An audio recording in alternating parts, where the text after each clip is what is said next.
Well, it's often said kids can be cruel, but they can also be very kind. Tonight, examples of both and how one boy's love for his sister gave him the bravery he needed to turn a bad experience into just a wonderful one.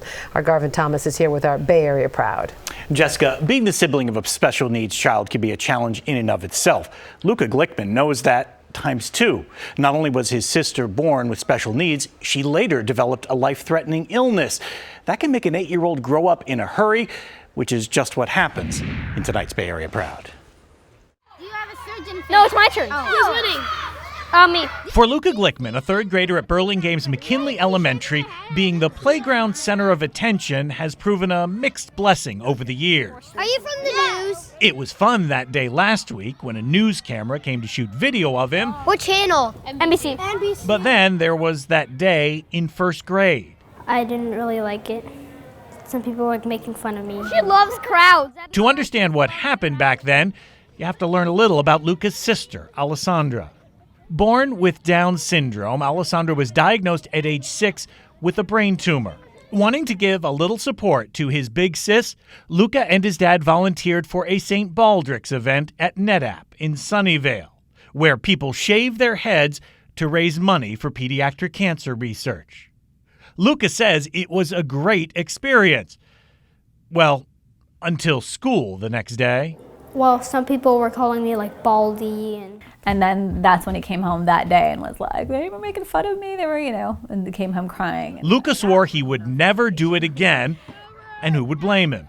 But then Luca learned about the deaths of a couple of boys he had come to know when the family stayed at the Ronald McDonald House. And I really felt sad and I should do it again, even if I don't care what other people say, I should just do it.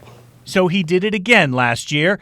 Still, being the only bald kid in school wasn't totally cool. So this year, Luca made sure he wasn't going to be different, wasn't going to stand out. But instead of keeping his hair, Luca convinced 19 of his classmates to lose theirs with him. 20 kids willing to spare their hair to spread the word. Creates this positive energy and all this awareness, and now you have 20 kids who are now aware of cancer, aware of what others go through. Luca's parents are proud of his leadership and think he'll be up for shaving his head again next year, but they don't think a year-round activist has been born.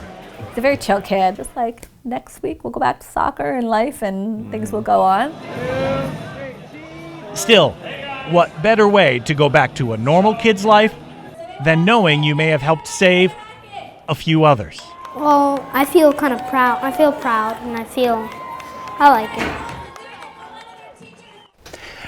So Team McKinley Bulldogs, which are the 20 kids, last I heard, had raised $26,000 as part of this St. Baldricks fundraiser. I'm sure it's going to go up. I'm going to put a link to their team website for anybody who sees this story and then wants to donate and add to that total. And all those parents have to be so proud. Yeah, it's a big move for a kid that age to do that. Great story. Thank you, Garvin.